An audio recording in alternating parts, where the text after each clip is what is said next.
Welcome to Drive Time, the UCLA Anderson podcast. My name is Dylan Stafford. I'm your host, and with me today is Brittany Blackamore, who is an alum from the class of 2016. Hi, Brittany. Hi, Dylan. Thanks for having me. Oh, thank you for being here. You are our first alumni repeater. So Brittany I'm in Culver City right now, of course, where this is COVID recording. Brittany's in Irvine. And if you have ever listened to our original Drive Time episodes, Brittany was one of the very first people we interviewed back in 2016, right as she was graduating. So here we are. We are here 4 years and 1 week later, and we're going to get to really tell two stories today. One is a professional story. Brittany's had some wonderful career outcomes, but that's honestly not the biggest story we want to tell.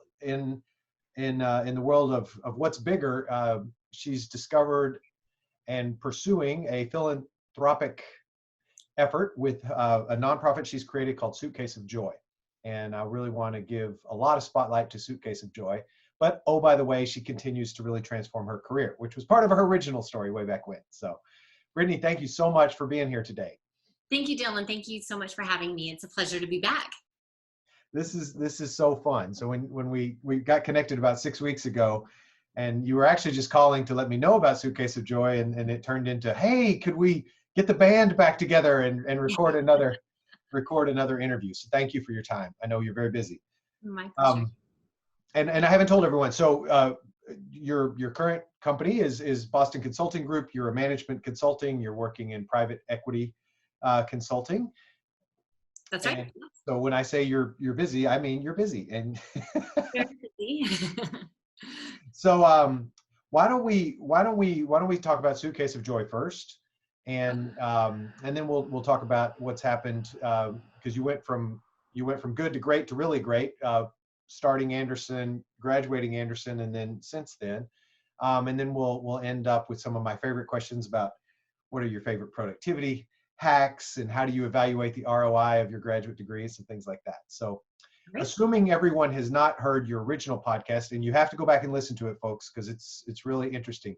Brittany went on 7 global immersions while she was in school and really discovered her passion for global economics and reinvented her entire career. So that's a whole other story. Her during FEMBA story is incredible. But today we're going to talk about sort of your after FEMBA journey with Suitcase of Joy, but it does have its roots in some of your original global immersion experiences, both to Brazil and to South Africa. So I'm going to close my big mouth and give the floor to you, and please kind of bring people into this journey that you've been on with Suitcase. Sure, great. Well, Dylan, thank you again for having me.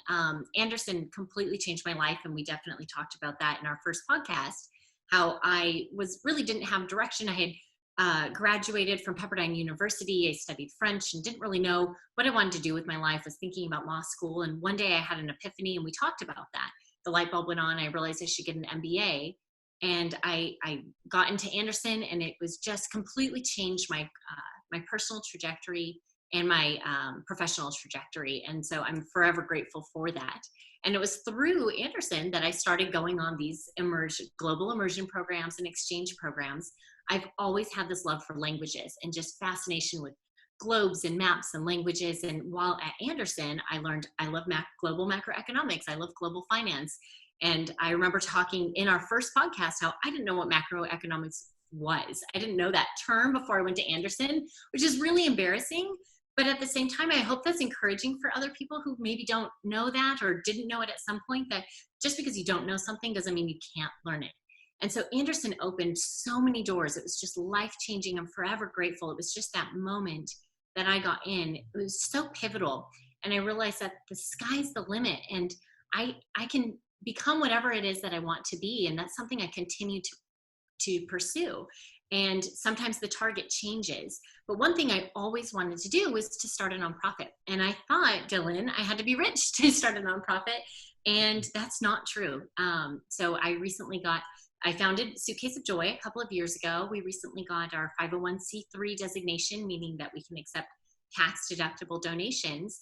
And I really got this idea through Anderson. My first immersion program, I went to Argentina, and I saw poverty there. And then I went with a group of Anderson friends who went to Brazil. We were touring through favelas, and it was such a humbling experience. So I'm first generation college graduate. My parents, we definitely struggled financially when I was growing up, but I had never seen poverty to this level as we were touring through these favelas, or basically slums, outside of Rio de Janeiro.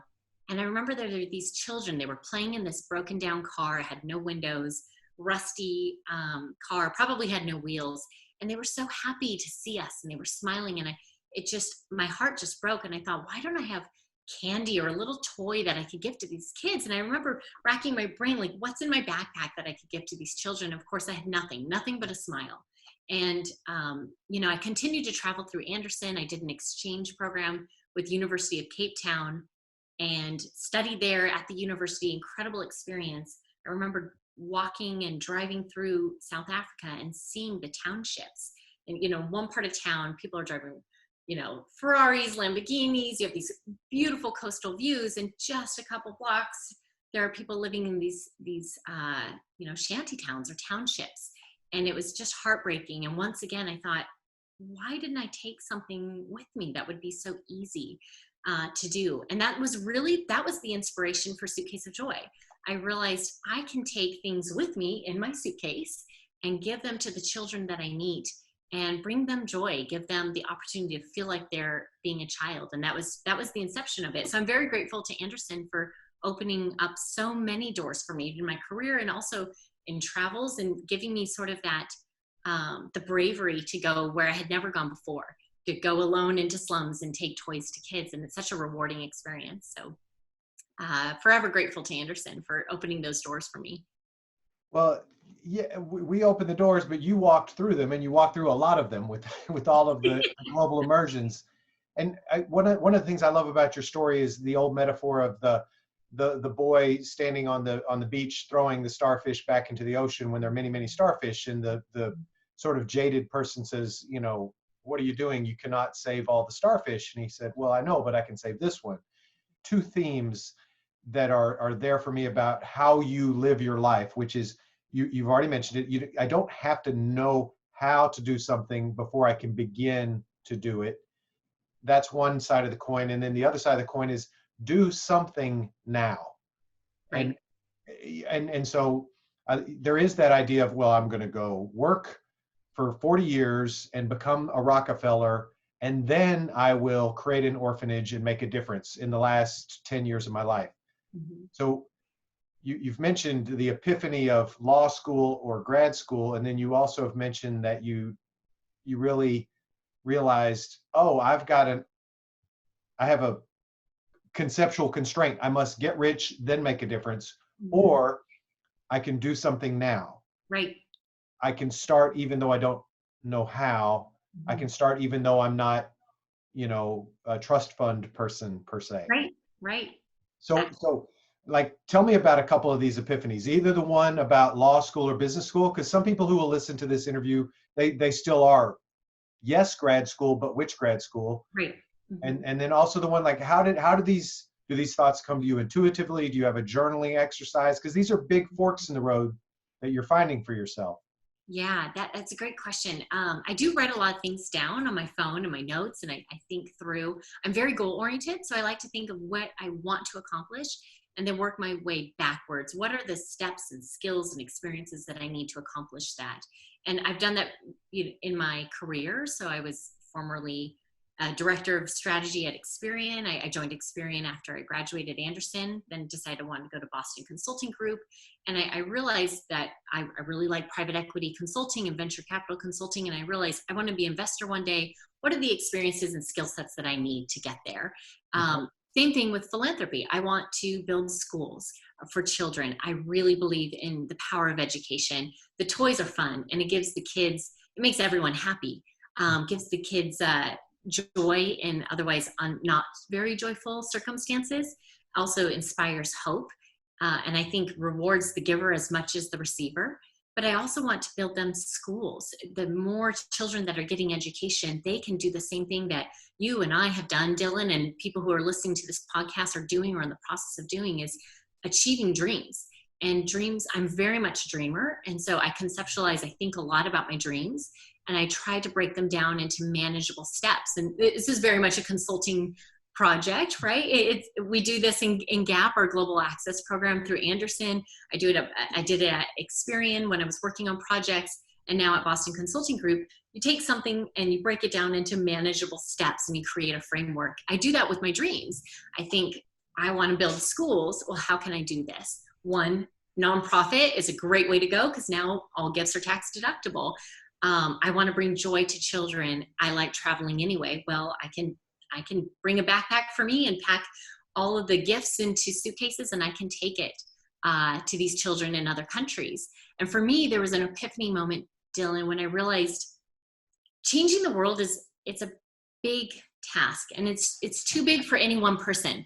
And I think I just grew up as one of those kids that wanted to change the world. And I know there are so many other passionate people who want to change the world, but it's too big for one person. I remember landing in Nairobi and just thinking, even changing just this city is too big for one person, much less the world. But I realized I can do something now. I can do something however small that it is, and I can sort of plant that seed and see what happens. And maybe that child will get a better education or want to pay it forward for someone else. And that's really what inspired me, is when I realized I could do something, I knew I should do something. And so I packed my bags and went to Africa. What goes in the suitcase? So it really started with me posting on social media. I had this dream. I realized I should be taking things with me, decided to go to Africa, posted on social media and said, hey friends, do you have gently used books, clothing, toys? And I was overwhelmed, and people started giving me books, any kind of child's toy, and clothing, of course, socks, notebooks, pencils, anything school related. One also, and she's an Anderson alumna, and she worked at Experian with me. She's an avid soccer player. She gave me soccer balls, and that was never even occurred to me because I'm not a soccer player. That was my favorite gift to give, is because with a soccer ball and a pump, you can make not just one child happy, you can make an entire village of children and adults very happy. In Africa, you could probably Google online. They'll take rags and mud and sticks to try to create a soccer ball. You take them a nice bright shiny soccer ball and hand them a pump, and just the kids go running. It's such a joyful thing. And what does that cost? $10. And so it was Jacqueline Gantis. She gave me the soccer balls, and so many other people gave. And so that's what we bring. And now our mission is growing. Now that we're a 501c3, we have aspirations of actually building schools so that children can stay in school and get that primary education, so that they have options. They can go to college, they can get an MBA or go to law school, wherever it is that they feel that they want to do. And so we want to be a part of making that happen for these children. And it's truly very rewarding. I get more than I ever give. Long term, you've told me, well, Oprah builds schools. I'm not Oprah, but is that kind of the long-term dream from a philanthropic point of view? Yeah. So I started really small, self-funded trip, not a 501c3. I went by myself and took 2 suitcases of these clothing and clothes and toys and books and the soccer balls. And I took them to villages and city slums and started passing them out to the children. And I saw the reactions, and it was just the joy was contagious. And that's where we came up for the name Suitcase of Joy. It's very much led by joy. I never want anyone to feel obligated to give, to feel guilty because they have the life that they have. It's not about guilt. It's not about that. It's about bringing joy to children.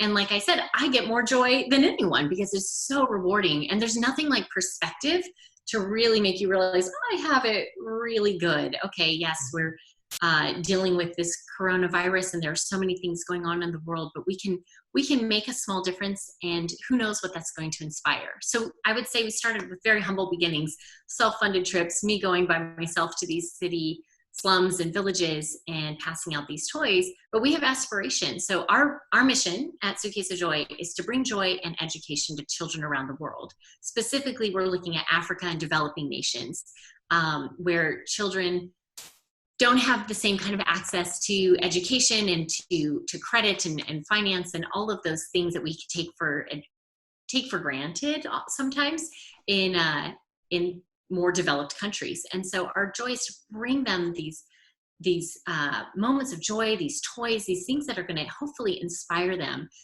Think about the impact that's going to have on a child's life. They're 6 or 8 years old, and someone comes into their village and gives them a soccer ball and a book that I would hope leave a lasting impression that one day they want to do something nice for someone else who can't repay them.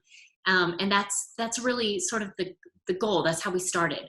But the dream and our vision is to sponsor education for these children. You don't have to be a millionaire to build a school in Africa. I have learned. There are nonprofits that build schools, and we're talking, like a 1 or 2 classroom like school in villages to help keep kids in school so that they're getting the education. So the way it works in a lot of these villages is that kids at about 9 or 11, after like grade 4, they will have to, that's the end of their education, because they have to make room for the younger kids to learn English, learn to read and write, learn their numbers, just basics. And a child's education stops at the age of 9 or 11. We think about what you can do with a 9 or 11-year-old's education. The options are limited. And so if we can build these schools and keep these kids in school, they have so many more opportunities. And it's not expensive. What I have learned, that you can build a school for under 15, 20 grand for a little classroom in a village, and think about how that changes the lives of those children for generations to come. And so our vision is to raise money, and we're working on it. We're already collecting donations towards future trips to take, of course, the toys and all the joy and books and reading supplies, all these things to the kids, but we're also saving towards building schools so that those kids stay in school. I strongly believe that education can empower children to break that cycle of poverty, and education can do that in just one generation. And so I and my board, we plan to build these schools, these little classrooms. We're going to have a plaque on them that's, donated by Suitcase of Joy, and we will put the names of donors if they want their name on there. So you can have your name on there. The Dillon Stafford School of Business, or donated by UCLA Anderson, or whoever it is. You can build a school, and so that's our goal and our dream, and we're working towards that as we speak. How did you, Kenya or Nairobi has been So I started in Kenya. Actually, I mean, if I'm honest, I started in Zimbabwe. I took adult clothing of mine that I had, either outgrown or it was still in good condition. I took it with me to adults. And that's where I realized I should bring things for kids. It's probably going to be a little bit better received, but I started taking donations to Zimbabwe. I went to Kenya. And then I went to South Africa. Experian was purchasing a company, this is public, in South Africa. I was the only person in Experian North America who got to go and be part of the due diligence for that acquisition. So I went down to South Africa. We were looking at a company, looking at expanding credit in South Africa, which is so critically important. And I was honored to be part of that.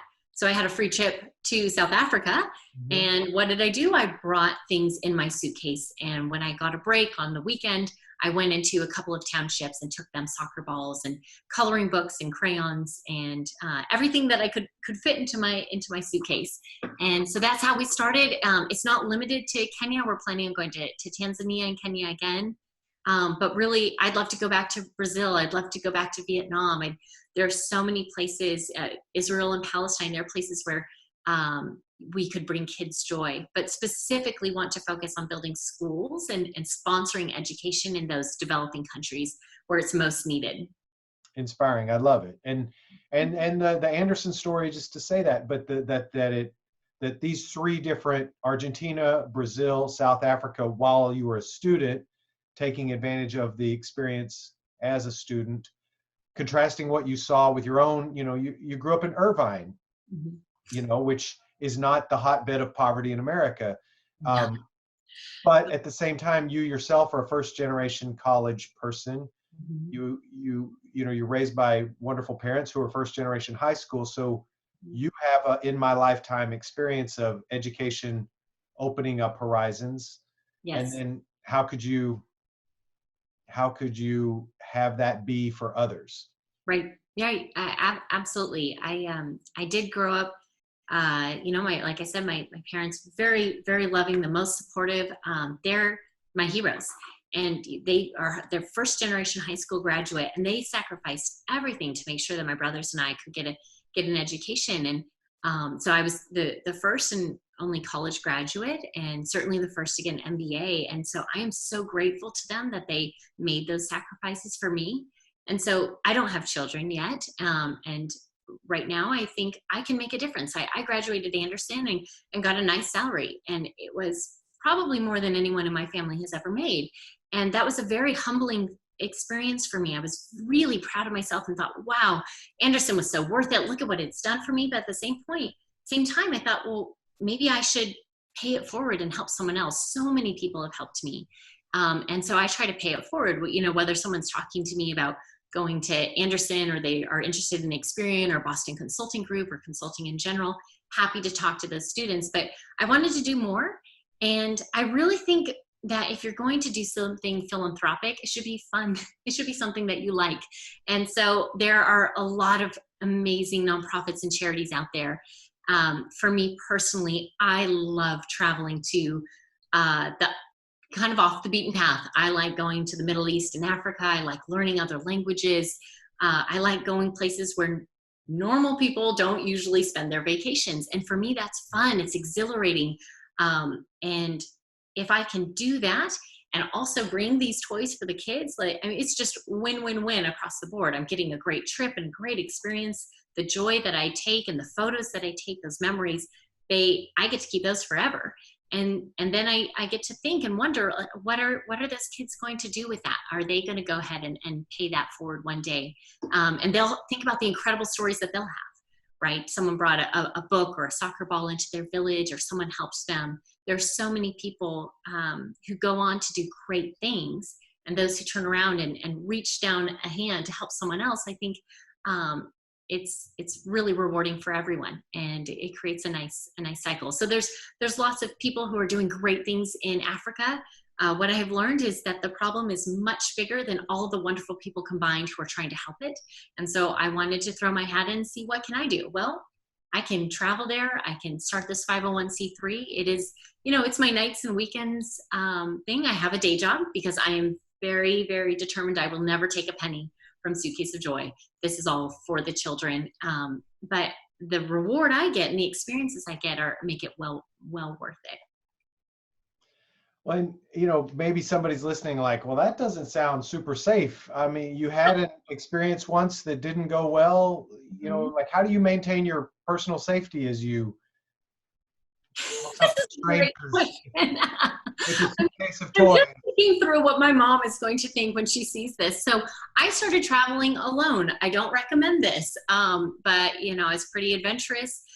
Anderson taught me to do things that I didn't think I could do, and to take on challenges and to figure things out. And I figured out how to be kind of a scrappy, self-reliant traveler. And so I went to Africa alone. I realized pretty quickly that maybe not the best idea, especially when giving things to children. So in the villages, it was so wonderful. The adults stood by and watched, and while the kids came and took things from my backpack, and I handed them out, and was very wonderful, warm, very safe experience. In slums in Nairobi, very different experience, and I learned very quickly you shouldn't put your phone and valuables in the same bag that you're handing out toys, and so my phone was stolen. It was alone in Nairobi, and I had to figure out how to first contact my family, went to an internet cafe to have to email them, I'm alive, don't worry, I'll be home in 3 days, and figure out how to get myself home. And so that made it a little adventurous. And so now I'm married now, and so I don't think I'm going to get to go to Africa by myself anymore. But I will bring my board members, and my husband's going to come when he can for work. And it's safety in numbers. And I realize it's also easier to get to capture the moments. If one person's handing out toys, kind of get flooded by kids. It would be great to have another person there to take photos, so I can get really good photos, and someone there for safety. So I think there's definitely safety in numbers. But if you want to travel somewhere, and I just thought, I started traveling in my MBA. I didn't meet my husband until after about a year after I graduated Anderson. And I thought, life is too short to sit around and wait. I'm going to go make these dreams happen. And I traveled in nice Anderson groups for the most part. And let's see, can we share screen? Can we see your website? Would that be? Absolutely. Okay, great. So this is our website. This photo makes me so happy. The faces on these little children. What really was remarkable is how grateful they were for the smallest gift. I remember in some villages, so many kids came. I gave everything I could carry with me that day, and I ran out. And so I started taking, instead of a thing of crayons, I started giving out individual crayons to children. Look at their faces. Look how grateful they are. It makes me so happy. So this is, this is our mission, to bring joy and education to children around the world. Here's one of the soccer balls that Jacqueline donated. And look at how great these kids are. That I don't know if you can see, but some of them have their little brothers and sisters on their backs as they're chasing the soccer ball. The adults, I got pictures of the adults chasing the soccer balls. They had so much fun. And who knows, maybe we'll get a soccer star out of that village one day. So this is our website. We've got our history here of how we started. Just an Anderson alumna who thought she could take some toys, and like you see, I get flooded by the kids. It's a really fun experience. I honestly cannot wait for travel restrictions to get lifted so I can go back to Africa. And this is our vision, to empower children to obtain that education like I was talking about, so they can break that cycle of poverty. So we have 3 goals: to spread joy, to sponsor education, and to build schools. And so that's our vision and our mission. And we're steadily working towards that, which is really exciting. It's this is not my day job, but it's something that just gives me hope and inspires me every day, and it's fun for me. So these little faces they're so precious. So this is our website. Feel free to come. It's suitcaseofjoy.org. Like the name, it's just a joy. But anything else about Suitcase of Joy? If people would like to participate or learn more, they go to. I can share one photo. It's my favorite travel. So as you know, through Anderson, I traveled quite a bit. My absolute favorite travel photo or travel memory is right here. This is in a village in Kenya, and this is the chief. After I gave away all the toys that I had, most children in the villages in the slums, they either just, disappear or they go off playing. These children lined up one by one to shake my hand and say thank you. And it could make me cry if I talk too much about it. There's nothing like, for me, that experience of seeing how grateful these kids were. And of course, you see their gratitude and their happiness, and you just want to give more. And so that was definitely my travel highlight of all the places that I've been. And I want more and more experiences like this. This is in the slums of Nairobi, Kenya, and I got a UCLA hat and some mugs and stuff, and I took it, and that little boy loved that hat, so he got to keep it. Isn't that cute? Oh, that is awesome. Talk about pay it forward. And so I took it, and the kids in the slums, they were screaming. I wish I had a video, screaming with joy. I mean, I don't know if they'd ever received a gift like that before. And so he's probably wearing that UCLA hat there in Nairobi. I love how you said, I run out of toys and all I have left is a smile. And yet, when we connect with another human being, we're connecting with another human being. And there's something very sacred about that moment. Absolutely. It's a rewarding experience. Yeah, I get a little verklempt also. I had a mission trip. I told you I won't spend too long, but I had a mission trip to Tijuana last summer with our church group with my 12-year-old, now 13-year-old. And the day we handed the key to our family, they asked me to say the benediction. But my Spanish is pretty good, but I don't have a lot of praying Spanish. But when they received the keys and we went back to the campground, I had this weeping spell for about 30 minutes. I just couldn't stop weeping. I thought about my sister who's passed, and thought about my mother and father. And that you always hear the cliche that when we give, we receive, when we receive, we give. But it changed me for the better. Mm-hmm. And I love your story, because I speak with many, many people who have the intuition of philanthropy, and then they have the reality of being 28, 30, 32 and getting started, right? I'm still in the striver chapter of life, but that deep, quiet voice in me wants to make the world a better place. So I was so happy to get to tell your story, because I think this conscious realignment of the chronology, that I'm not going to wait until someday. I'm going to take an action within the constraints of my moment now against this bigger vision. I think there's something so powerful about that in what you're creating with Suitcase of Joy. And oh, by the way, and I guess this can be our segue, you've also used that to reinvent your career. So not to tell the whole story of your pre-MBA and during MBA, but you doubled your salary during your time here, and then launched yourself into a leadership program, and then stepped away from, you probably could have gone with Experian for many more years, but you heard the call for private equity, for investing, for mergers and acquisitions, and now you've placed yourself into one of the premier post-MBA destinations with BCG. So, give people some of the lessons that you've learned, because you do a lot of this, begin with the vision and then work your way toward it. So, I went to Anderson. I was a career explorer, did not know what I wanted to do. I knew I wanted to do something great. I wanted to be a CEO, and I wanted to be a philanthropist, and I had no idea how to get there. And I thought an MBA is going to open up the doors. It's going to give me that business background that's going to be applicable to any job, any business area, any industry.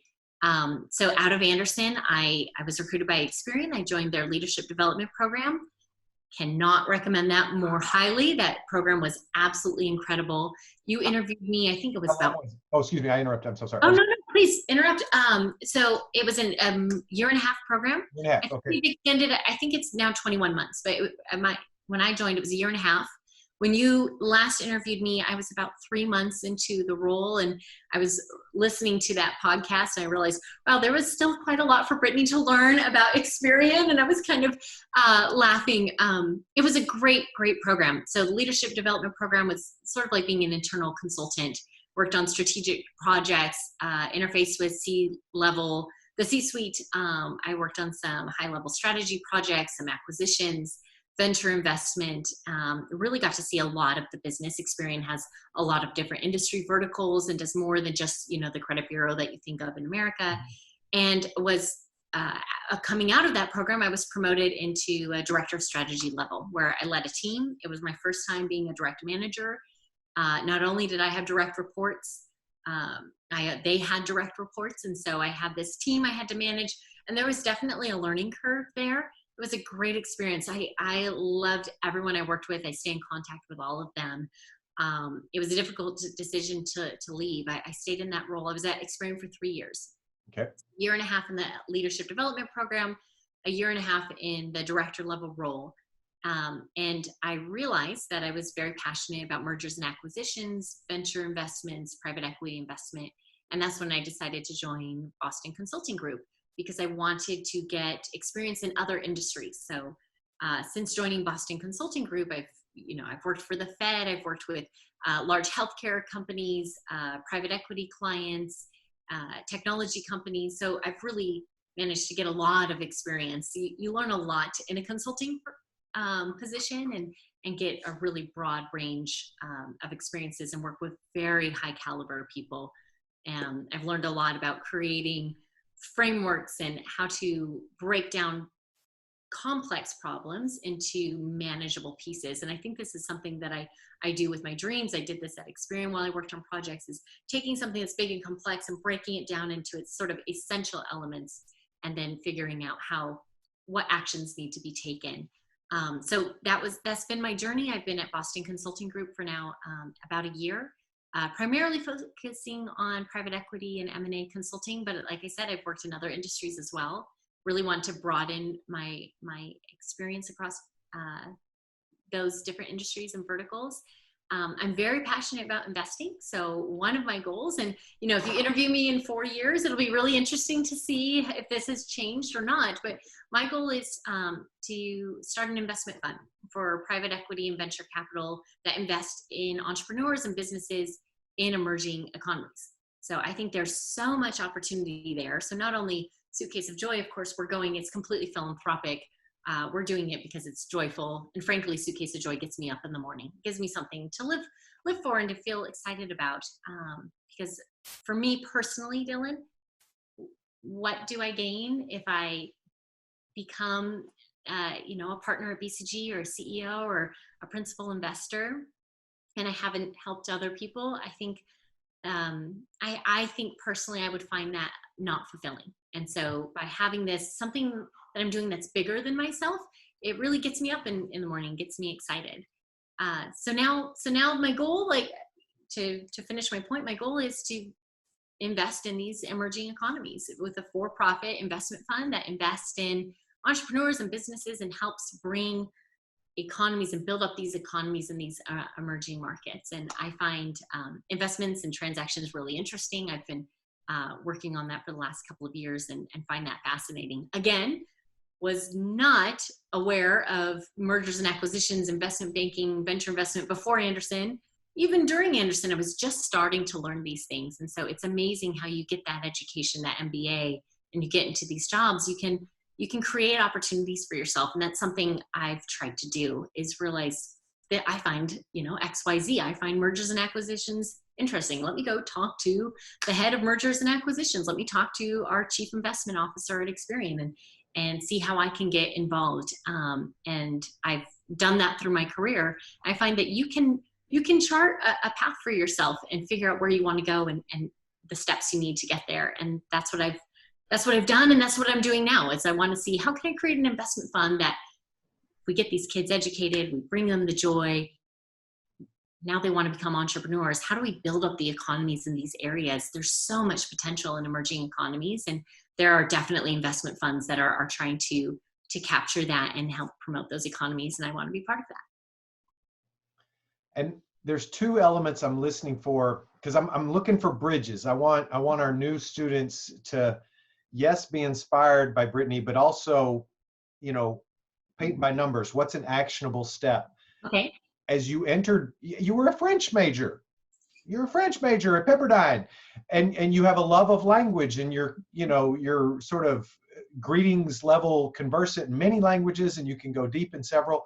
But you didn't spend a lot of your time at Pepperdine running statistical analyses so, you very generously shared, I would have, of course, forgotten that maybe your quant score wasn't exactly the highest on your GMAT back in the day. One thing I want to try to bridge from your story into paying it forward to our new students and future students, I want people to don't gloss over a deficit, right? If I have a deficit, I can redress that. I can give myself patience and time, and I can catch up, because there is an MBA level skill set that you want to be very confident in by the time you graduate, but you don't have to walk in the door with all of that. You can build as you go. Mm-hmm. I think what I hear as I have gotten to know you over the last 5 or 6 years is there's this continuity of let's try. Like you said, do something now. Don't have to know what you're doing before you start, because that anyone can practice starting before you have it all figured out. That's a work habit, mm-hmm. and it's served you so well. So how do I make that platitude into a practice that someone could literally practice? So I'm sorry, this is not even a question. This is like Dylan trying to figure out what makes Brittany so cool, because there are many, many things that make you really cool. And that's a non-complete descriptor, but you're walking the walk, you're talking the talk. So, and I want people to not just be like, well, she's just unique, but rather, oh no, she did something. So that's a gazillion words. Brittany, you're good. This is great, Dylan. I think you're capturing it really well. So pre-MBA, I was a French major working for an engineering firm, and I thought I was dumb because I'm not an engineer and it's not how I think. And I remember, and I talked about this in the first podcast, I thought about going back to school and becoming a chemical engineer. Well, even if I could get into a chemical engineering program, who knows how well I would do, but I certainly wouldn't love it. That's not what I'm passionate about. It's not my gift. And so I think there's sort of two schools of thought. And one is to identify those areas for development and work on them and improve them. And at BCG, we call them AFD, areas for development And you absolutely should do that. Work on those areas, and you might find, like I did at Anderson, I love global macroeconomics. I love finance, but I just hadn't been exposed to it. So work on those areas for development. Don't be afraid of them, but also play to your strengths. You know, the sort of strengths finder concept is what you're really good at. If you work on that, you'll be even better, and you can be an outlier. And so I try to look for those areas. I think of it as like a Venn diagram, things that I like, the intersection of that, and things that I'm good at, and then where I can make a difference. And for me, making a difference could be making a difference in my team or the company, the bottom line, but also having a bigger impact. So at Experian, I really embodied around the fact that we are trying to expand access to credit for people, whether they're, you know, in a poor area in California or in Africa or anywhere in between, trying to expand people's access to credit so they can improve their lives, take out those student loans, buy that house, whatever, achieve those dreams, right? So I think that you want to build on those strengths and build on those areas for development, I think, but don't neglect what really makes you happy. So the intersection of those three things is really going to be your sweet spot. It's something that you like, something that you're good at, and where you feel like you can make an impact on whatever that impact is. You know, at the end of the day, we all need a paycheck. And so you should be making impact in your company in whatever way to make yourself a nice life. But if you can even broaden that and help other people, how rewarding that is. And for me, I think I identified areas that I was good at that I wasn't really passionate about. And then there were areas that I was very passionate about and knew nothing about, or some of them were passions that I discovered through Anderson, through exposure. And I think you shouldn't be afraid of what you don't know. And so at Experian, at Boston Consulting Group, I would be faced with a challenge, and I realized we have so many resources available online that if you don't know something, you can get smart on it really quickly. I am the master of Googling. I cannot tell you. Sometimes I used to joke and say, I'm a professional Googler. Like, this is what I do. I Google, find whatever the answer is, and figure out how to do it. I mean, if you're talking about a hack, there's so much information. There's so many people who have gone before you. You can learn from them. And I think you don't necessarily need to know all the steps to get somewhere. So I want to build schools in Africa. And one of the first responses someone asked me is, don't you need government approval to build a school? And I'm going to cross that bridge when I get to it. And fortunately, I have some contacts with people, and I'm expanding my contacts in Africa. I'm going to figure that out, but I am not going to let not knowing if I can determine if I'm going to, right? If I raise the money, someone's going to let me build a school somewhere. And there's plenty of need in Africa. So if it's not in Kenya, there's Tanzania, there's Zimbabwe, there's Zambia. There's so many countries in Africa that I'm not going to let that deter me. And so I think for me, not being afraid of what I don't know, that comfort with ambiguity that we always talk about is really important, because you can learn and you can get smart on something really quickly. I learned that Boston Consulting Group. I'll find out on Friday. I'm going to be on the case. On Monday, be learning and researching. And by Friday, we're giving a client report, and it's a 100 page deck of really smart things. But that's the power of using your MBAs, pulling together a team, and using all those resources that are out there. So it's nothing really is impossible, right? When you have that mentality. But sometimes people can be so conservative with their MBA journey that they basically get a raise. And you don't need an MBA to get a raise. Right. Take the boss to lunch, learn the boss's wife and children's names. There's a lot of ways to get a raise. Do really well on your job, work 10% harder than everybody else. There are lots of ways to get a raise. That's not what an MBA is for. An MBA is a toolkit to be CEO of your own life for the next 3 or 4 decades. It's transformative. I do gravitate to the unicorn stories. You're one of them. But I don't want to intimidate people. Rather, I want to inspire people. And what I observe, yes, I hear it, but I also observe it, is anybody in your generation could have gone on 7 global exchanges, but only you did that. Any one of us could put toys in a suitcase and go to a developing part of the world and give away joy. But you're the only person I know who did that. So I'm not saying for people to do what you did. I am suggesting to people to get the biggest MBA outcome, you know, do the thing that scares you, do the thing that calls you, you know, but if you have to let go of some of your old life to give yourself the space to create your next chapter of life. So that change adaptability, I think that's one of the things that I really wanted to just spotlight for right now MBAs and future MBAs, you know, like be willing to let go of what your safety zone might be. And I like your contrast of, you know, AFD, area for development, that's great, balanced out with, but I'm also really good at this and the world pays for this. So, you know, it's the Michael Jordan, right? He tried baseball. That was interesting. He came back to basketball and won 3 more championships, right? He was okay at baseball, but he was really good when he did what he was best at. And the world, you know, could not get enough of his excellence in that arena. I think of the MBA as a launching pad. It's giving you that framework and that foundation that you can be a rocket ship and go wherever you want to go, but it's giving you that solid foundation that you really need. And it's so incredibly valuable for me. I would say that no one should be intimidated of me. No one thought I was less qualified to get into Anderson than I was. You know, I remember when you interviewed me, I had the lowest acceptable math score, quant score on the GMAT. Very humbling. I was very embarrassed by that, but hey, I got in and I actually really like finance. I just hadn't been exposed to it. And so I think don't be afraid of where you're not perfect. Be willing to work and explore and see where you can improve. And those areas where you're passionate and those areas where you're excited and those strengths that you have, build on those, because those are where you're really going to shine. I'm never going to be the world's best data scientist. I led a team of data scientists, but I was not the data scientist, and that's never going to be my skill set. And so I think for many years that bothered me. I'm not an engineer. I'm never going to grow in this company if I'm not an engineer.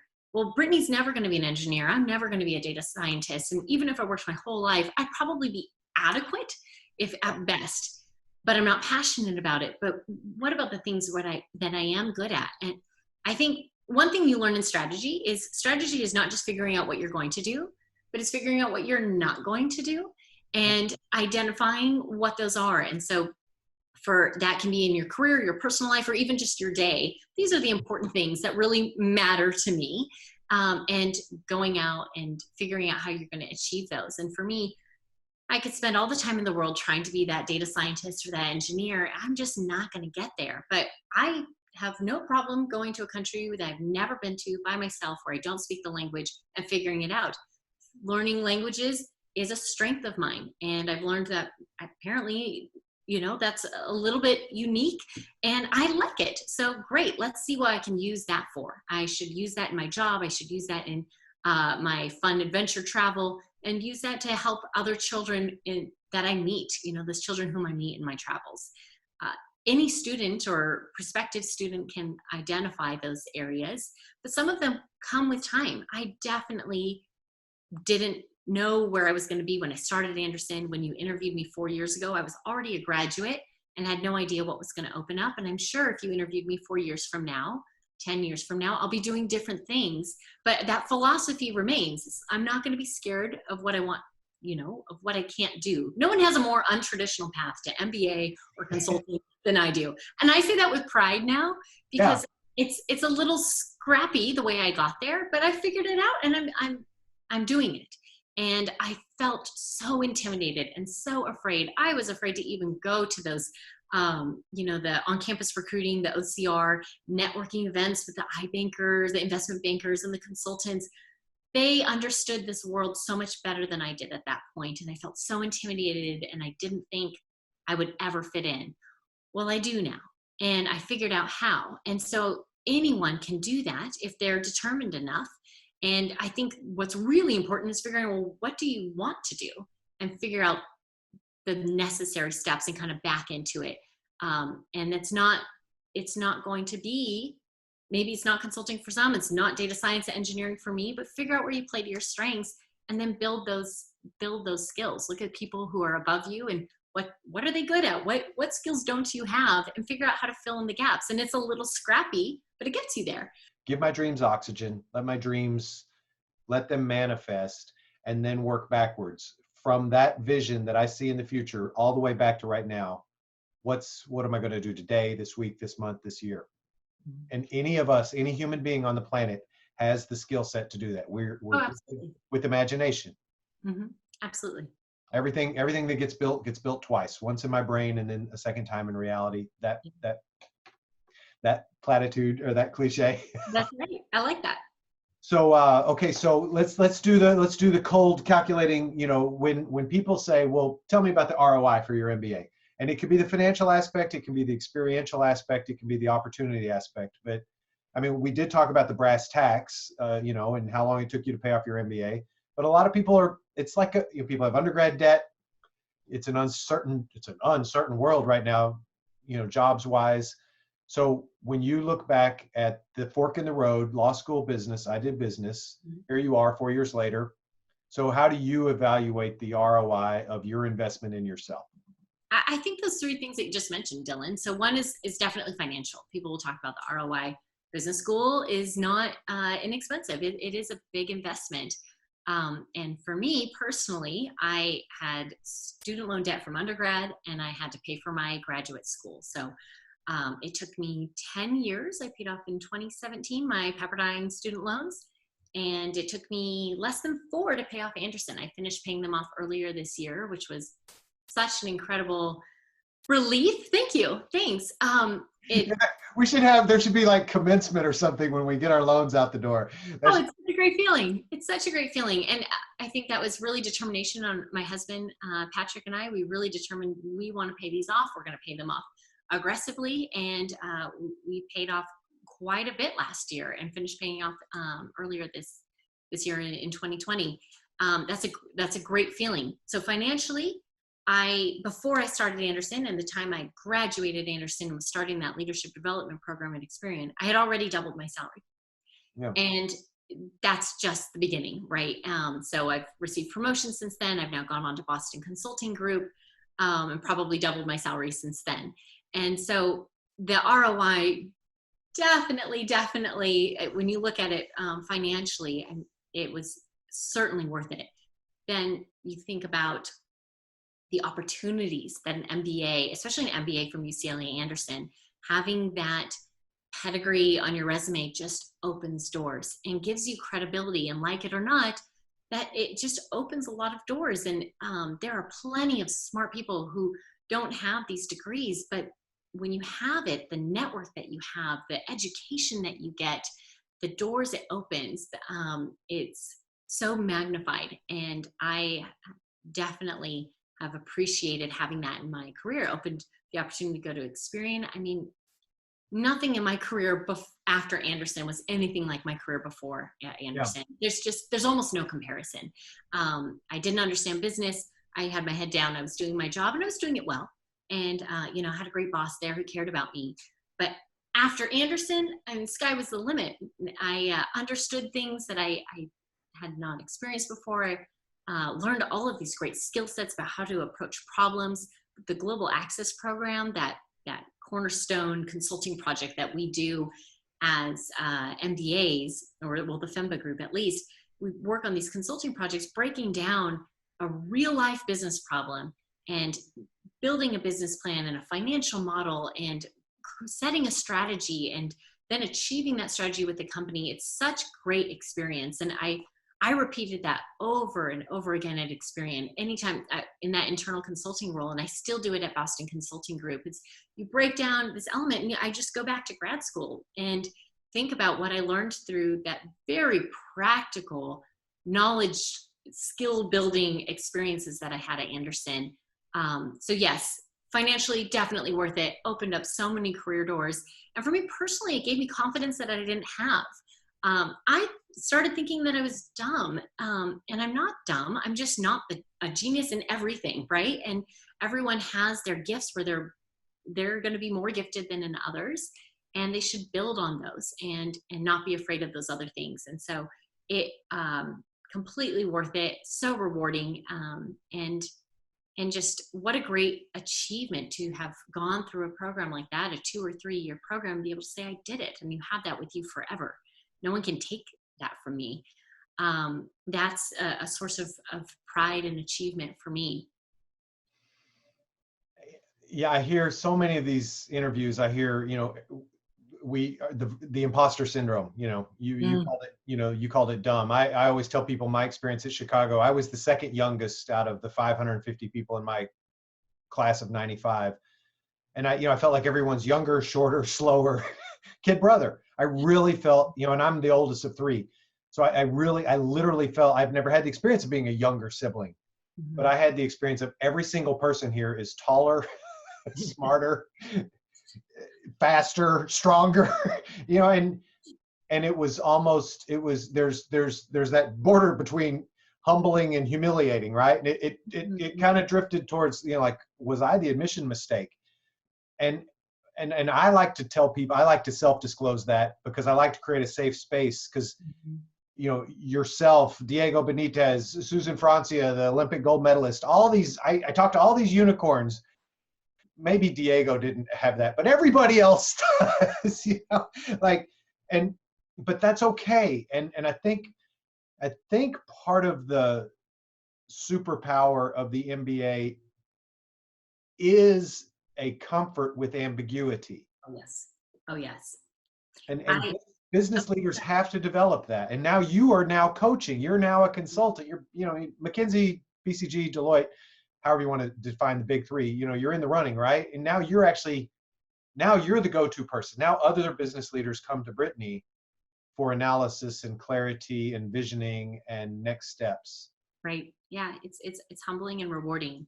So I had a very dramatic shift of thinking while at Anderson. And I definitely had imposter syndrome, was telling myself that I wasn't enough. And I switched and started telling myself things that I wanted to be true that weren't true yet. And it was a complete reversal. And it was something really difficult for me. It's even hard for me to talk about it now, because it's sort of a humbling thing to do, but to look in the mirror and say, you are smart, you are enough, you are whatever I wanted to be. I am a consultant, I'm an investor, I'm a philanthropist. And I started speaking positive words, those words of affirmation to myself, and started telling myself, I can do this. And I can, anyone can. But I think if you keep with that defeatist imposter syndrome mindset, that you probably won't. You might have all the skill sets and all the resources in the world, but if you don't believe in yourself, who else is going to, first of all, who's going to follow you if you don't even believe yourself? Right. And so that I had this dramatic shift in thinking, and it was really a discipline that I had to learn and teach myself, that of saying positive things. Now, my husband and I do this all the time. We'll catch ourselves saying something negative, and we're like, oh, I'm not very good at this. And I will, at that moment, I've trained myself to say, wait, no, actually, I'm good at that. And I will say it even when I know I'm lying through my teeth. I'm not good at that. It's something I struggle with, whatever it is. But I start speaking what I want to occur, and then I start chasing that goal. That mindset I have found is really that self-affirmation, positive thinking, figuring out what your goal is and going and getting it and saying it even before it happens is really powerful. And that really helps me.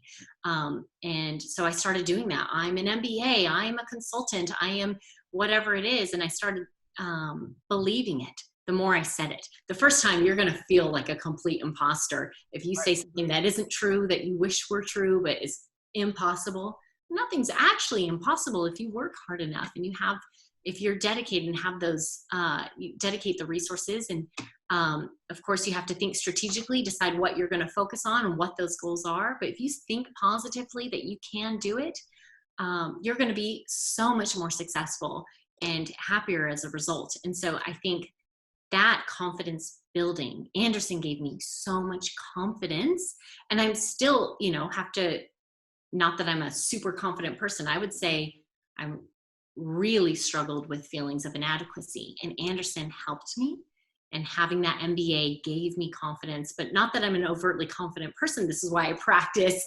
kind of practicing what I preach. I'm saying what I want to accomplish and then going out and getting it. You have to be a little bold Very. Actually let go of, because we all have a version of that imposter syndrome thing. Well, it's good for her, you know, but it's like, am I willing to let go of the mindset, my pre-MBA mindset, that a good raise is 15% or even 20%? Like, that is a good raise. Am I willing to let go of that? Because if I let go of this which I built so hard with so much effort to this moment, there's yet something bigger waiting for me beyond that. Like, you didn't stair step to a double salary and then stair step to another double salary outcome in the 5 years between the middle of, you know, like the middle of Anderson, first 3 years out, fourth year out. These stair steps didn't happen because you got better at doing what you were already doing. You actually let that chapter complete in service of, now I'm going to open a new chapter, new playground, new challenges. And so, like, you know, but that's like, oh, that's courage. And we talk about drive change, think fearlessly, share success, drive change.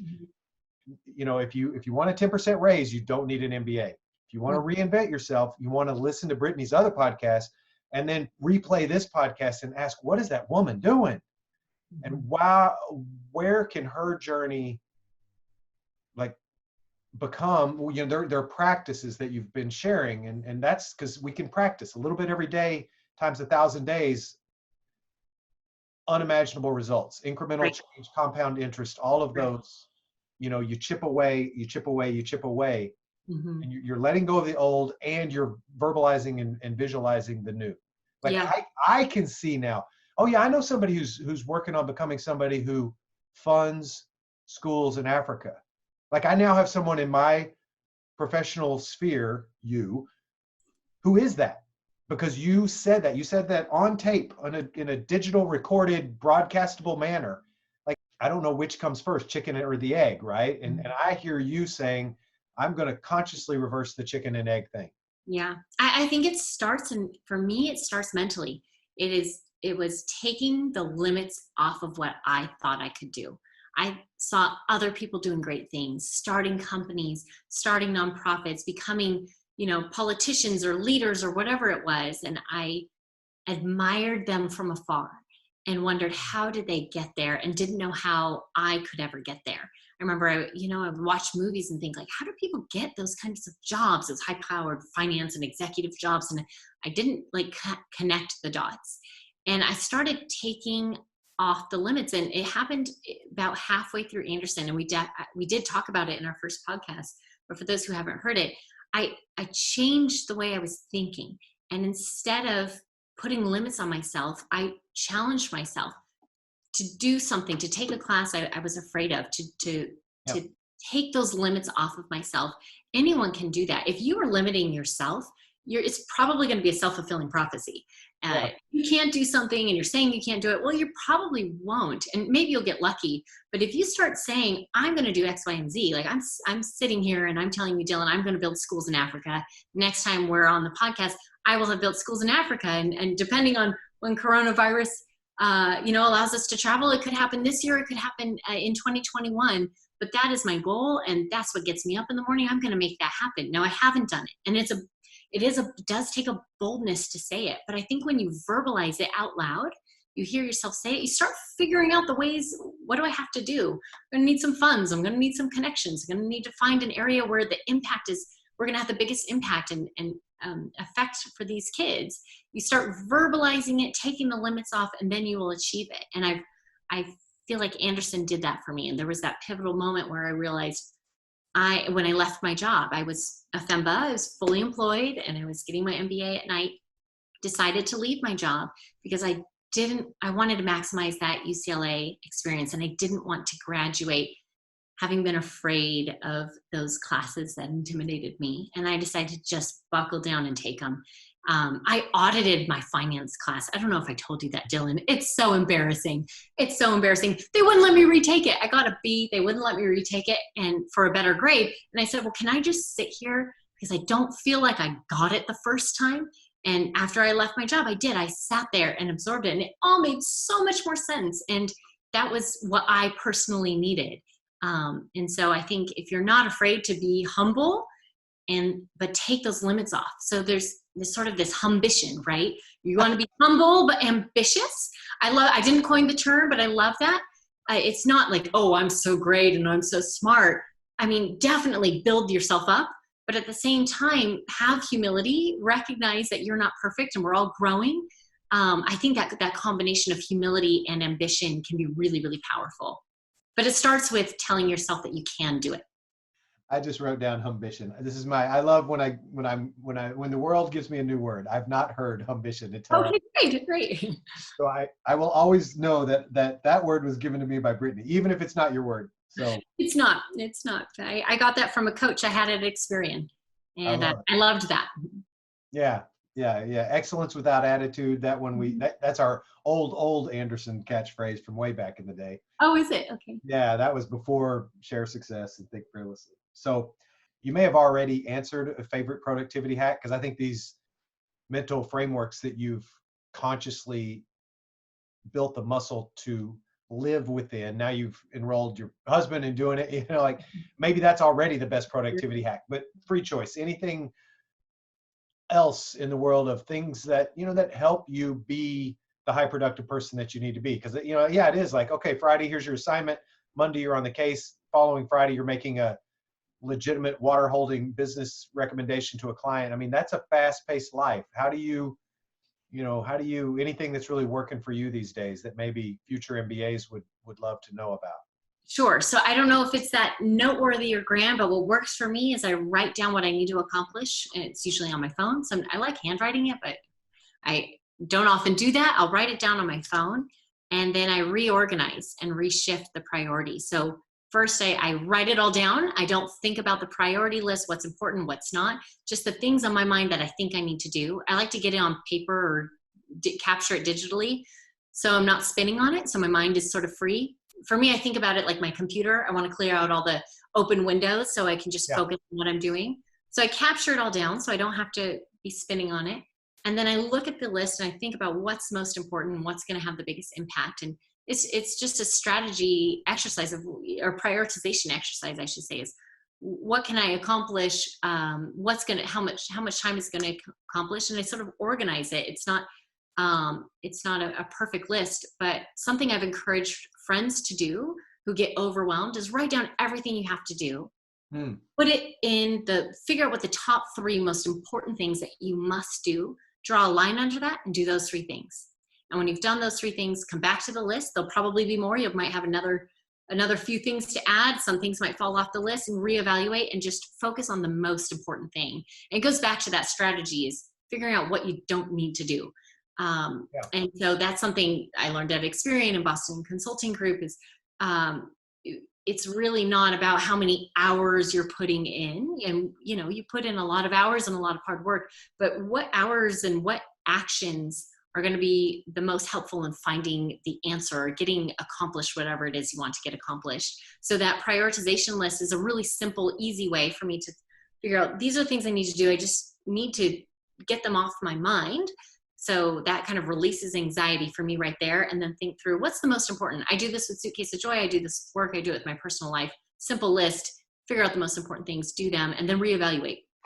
Because other things become higher priorities, and some things, maybe it's a nice to have, but really not necessary. In BCG, we think about getting to the answer, right? We're doing a private equity case, and we're thinking about, should we tell them to buy or not to buy a company? And of course, it's much more sophisticated, and we go about it in a way that limits our liability. But we are essentially, that's the question. How do you get to that answer? And so there might be a great analysis or financial model that I could build, but if it's not getting me to that answer, it's a nice to have and should be deprioritized. But the really important things must get done, and those are the things that are going to give you that answer. Same thing with Suitcase of Joy. There are lots of things that I could be doing, but I have limited time. I have a full-time job. I have a husband. I have other social things. I like to work out. I want to fit all these things in. So I think, what's the most important thing that Suitcase of Joy needs today? And I try to do that thing. And that just helps me. And it's really simple. I'm very big on trying to simplify things to achieve your goals, and not trying to do everything. I think as an ambitious person, I see ambitious people do it all the time. I used to do this. I still do it sometimes. You want to do everything, and then you end up so scattered you don't actually accomplish anything. I find it much better do one thing well. Okay, next project. So that's something I do. So this has been fun, and I love the idea that we'll talk again in another 4 years or some interval in the future. How crazy cool could that be? So, and Lord knows what your life will look like then. Okay, so let's wrap up. Anything we should have said we didn't say? Any acknowledgments, shout outs, mom, dad, husband? Oh, there's so many. My family has been such an anchor to me. So my husband, Patrick, my parents, my brothers, they're my rock and my center. And so grateful to them. Very grateful to my board, Kelly Day, Stephanie Buchanan. They were the first to believe in me when I started Suitcase of Joy and posted, first to donate. They give tirelessly and selflessly of their time to support Suitcase of Joy. Everyone has their own job, and they're just doing it out of the kindness of their hearts. I am so forever grateful to them and indebted, and to everyone who has supported me along the way, whether it be the coaches and sponsors and mentors that I've had at Experian and Boston Consulting Group, to those who have given to Suitcase of Joy, people who work at gas stations, to executives, and everyone in between. It's been really a blessing, and so I'm so grateful for their support. And Dylan, of course, I want to thank you and thank UCLA Anderson for changing my life in such a powerful way, and equipping me with the tools that I needed, that now I can pursue my dreams that I didn't even have while at Anderson, that I can achieve them because of that foundation, that launching pad that you and everyone at Anderson gave me. So I'm eternally grateful. Thank you. I'm really grateful for your time. I know your time is, I don't even know what your hourly rate is these days, but I appreciate you taking some time on a Friday afternoon that we could tell this part 2 of your ongoing story. These last chapters are really, really substantive, and they are the chapters that happen during the MBA, immediately after, and that first 2 and 4 years afterwards. And so, all of us, like, what do I want during school, the first 2 years, the next 2 years, like that 7-year window from the start to graduation, those 3 years, that launch out of the MBA, that sort of relaunch a couple of years after you've gotten your footing. So I think you really have obviously a big results kind of story, but you also have shared practices that people could try, the visioning, the work habits, the building of alliances, the beginning with the end in mind, the working your way backwards, being willing to put yourself into these, Humbition environments where I'm in a leadership rotation, I'm surrounded by people, I'm doing something I've not done. All of those things are commensurate with stair steps, not 10% better, but a big stair step. Mm-hmm. Wow, I'm in a 100% new environment here. Life is a journey, and you continue to learn. Anderson gives you a great foundation, but the learning doesn't stop there. And every day you continue to learn. And that's why what I've personally learned is I don't have to have all the answers to accomplish that goal if you continue to move towards it. And I feel like anyone can do that. Just know that you're going to learn along the way. You don't have to have it figured out to get started. And I think that's really powerful and gets me going. And it's definitely, it's a group collaboration. I wouldn't be where I am now if it weren't for the people who have helped me. And so that's part of the reason I started Suitcase of Joy. I can't pay those people back. There's not a way for me to. And so let's invest in the younger generation and see what they're going to do. Thank you, Brittany. Thank you, everyone, for listening. This has been Brittany Blackamore. We're going to have several different fun links. We'll have a link for Suitcase of Joy, obviously. We'll have a link for her LinkedIn profile.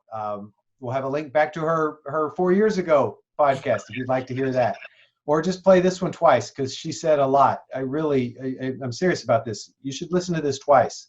This is a person you can learn a lot from, and that's why I'm so grateful for your time, Brittany, for paying it forward. Dylan, thank you. Thank you for the opportunity. I cannot wait to send you a photo of our first school. Yeah, that'll be, oh my goodness. Yes. Yes. All right. Dylan, thank you so much. Thanks, Brittany.